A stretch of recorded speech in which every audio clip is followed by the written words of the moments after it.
Hello friends, મારા કિચનમાં તમારું સ્વાગત છે. આજે આપણે બનાવીશું ગુજરાતી હાંડવો. એના માટે આપણે અહીંયા 700 ગ્રામ જેટલો લોટ લીધો છે, તૈયાર જ લોટ લીધો છે. તમે દાળ કે ચોખા પલાળીને બી બનાવી શકો છો. આપણે આને 5 થી 6 કલાક પહેલાં પલાળવાનું છે.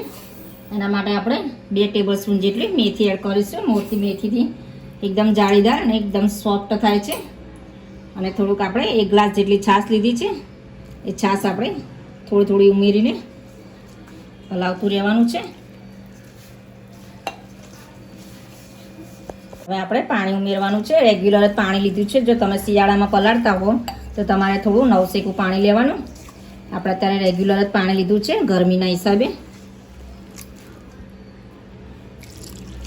થોડું થોડું પાણી ઉમેરીને આપણે મિક્સ કરતા રહીશું બધું. આ રીતનું તમારે ખીરું રાખવાનું. હવે આને આપણે 5 થી 6 કલાક માટે ઢાંકી દઈશું. 5 થી 6 કલાક થઈ ગયા છે. આપણે આથો આવા મૂકી દો હાંડવાનું. એકદમ સરસ એવો આથો આવી ગયો છે આપણો. હવે આપણે આને સાઈડમાં મૂકી દેવાનું છે. એના માટે આપણે દૂધી લીધી છે. એને આપણે દૂધીને છોલીને સમારી દેવાની છે.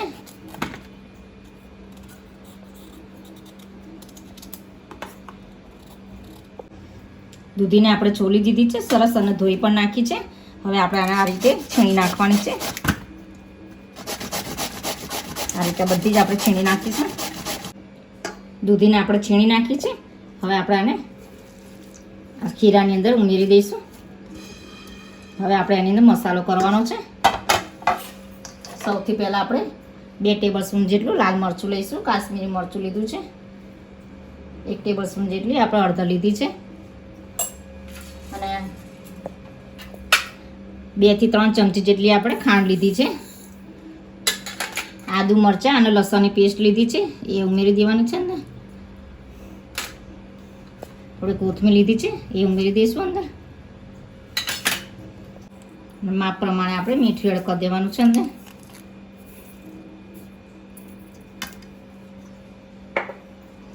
પાણી ઉમેરીને આપણે બધું મિક્સ કરી દઈશું. બહુ પાણી આમાં ઉમેરવાનું નથી. દૂધીનું પાણી છૂટું જ હોય એટલે આપણે બહુ વધારે પાણી આમાં ઉમેરવાનું નથી. માપસરનું જ પાણી ઉમેરવાનું છે. આપણે 3 થી 4 ચમચી જેટલું પાણી ઉમેરીશું. બહુ ઉમેરવાનું નથી. બહુ ઢીલું ના હોવું જોઈએ આ ખીરું. આ રીતનું આપણે બેટર રાખવાનું છે. હવે આપણે વઘાર કરી દઈશું આની અંદર. આપણે અહીંયા પેન મૂકી દીધું છે. હવે 5 થી 6 ચમચી જેટલું આપણે તેલ એડ કરી દઈશું અંદર. 2 ટેબલ સ્પૂન જેટલી આપણે રાઈ એડ કરી દઈશું અંદર. રાઈ આપણી ફૂટી ગઈ છે. હવે થોડીક આપણે હિંગ ઉમેરી દઈશું. 2-3 લીલા લાલ મરચાં લીધા છે, એ ઉમેરી દઈશું. થોડોક આપણે લીમડો એડ કર્યો છે, મીઠો લીમડો. અને 5 થી 6 આપણે મરિયા લીધા છે, એ નાખી દઈશું. અને આપણે લવિંગ લીધા છે 6 થી 7 જેવા, એ ઉમેરી દઈશું. ગેસનો ઓફ કરી દઈશું. હવે આપણે આની અંદર વઘાર વેડી દઈશું. હવે આપણે આની અંદર વઘાર ઉમેરી દઈશું.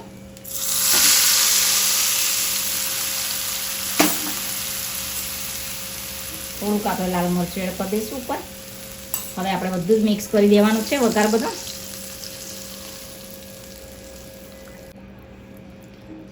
એકદમ આપણો સરસ વઘાર થઈ ગયો છે. હવે આપણે આને પેનમાં સીધો વઘારવાનો નથી. આપણે સીધો જ મૂકી દેવાનો છે ચડાવવા. હવે આપણે છેલ્લે સાજીના ફૂલ ઉમેરવાના છે. માપસરના નાખવાના છે, બહુ નથી ઉમેરવાના આમાં. હવે આપણે બધું જ મિક્સ કરી દઈશું અને આપણે પેનમાં વેડી દેવાનું છે. હવે અહીંયા આપણે પેન મૂકી દીધું છે. હાંડવાનું જે સ્પેશિયલ આવે છે એ જ મૂકી દીધું છે. અમે 3 થી 4 ચમચી જેટલું આપણે તેલ એડ કરી દઈશું, જેથી નીચે ચોંટે નહીં. હવે આનાથી બધે જ આપણે પ્રેસ કરી દઈશું. તમે આ કુકર ના હોય તો તમે તવરામાં બી બનાવી શકો છો.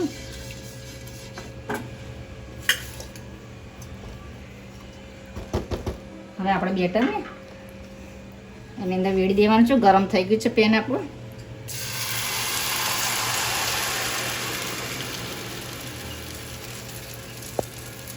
ગેસની ફ્લેમ આપણે ધીમી જ રાખવાની છે. હવે આપણે એની ઉપર તલ લીધા છે, તલનું સ્પ્રિંકલ કરી દઈશું. ઉપર ગોળ ફરતું કરી દેવાનું છે.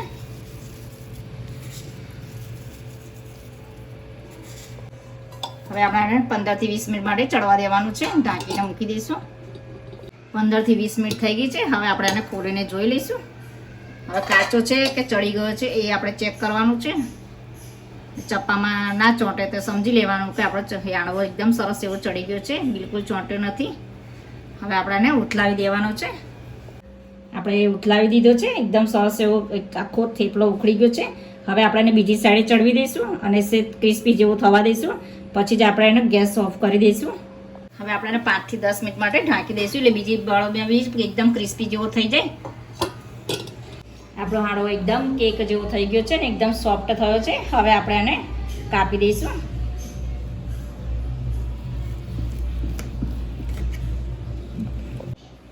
આપણે કાપીને એકદમ સરસ એ સોફ્ટ થયો છે આપણો હાંડવો.